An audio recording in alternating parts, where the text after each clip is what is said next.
Eu vou trazer uma série de artigos sobre resina impressa, um tema bastante atual e que tem sido bastante estudado aí recentemente.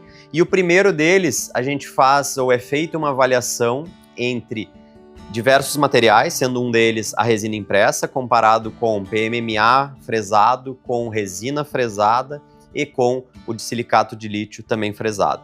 Eles fazem uma avaliação entre a carga cíclica, a resposta da adaptação marginal depois de uma carga cíclica, então antes e depois, o custo e o tempo de produção quando a gente compara esses materiais. Então, em cima de molares extraídos recentemente, foi feito um preparo para onlays e foi feita uma cimentação adesiva desses materiais sobre esses dentes. Então, foi avaliada a adaptação marginal antes e depois dessa carga cíclica e feita a comparação de tempo e custo.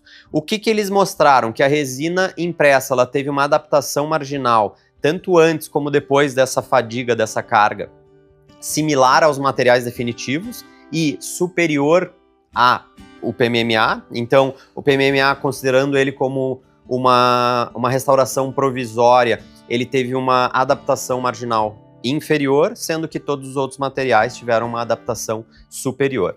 E em relação a custo, o interessante foi que o material de consumo, mas também o material necessário ou uma impressora comparado a uma fresadora, o custo, de uma maneira geral, foi menor na resina impressa comparado com os materiais definitivos e também o PMMA. Em relação ao tempo, também a gente acaba tendo com a impressão uma velocidade um pouco maior comparado com a usinagem. A gente consegue ver aqui, consegue perceber nessa primeira tabela que eles avaliam, eles comparam o tempo entre um e outro material, então a impressão, a limpeza, a polimerização final, a usinagem, a cristalização e nas colunas os materiais, resina impressa, PMMA, resina fresada e o silicato de lítio.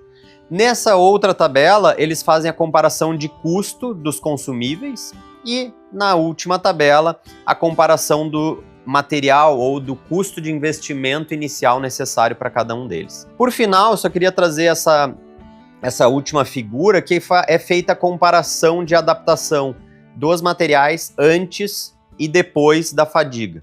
O que a gente percebe? Que sim, a resina teve uma adaptação comparável com os materiais definitivos, mas há uma variação grande ainda em termos de padronização. A gente não tem sempre o mesmo resultado com a resina impressa. E aí a gente começa a ter que avaliar diversos fatores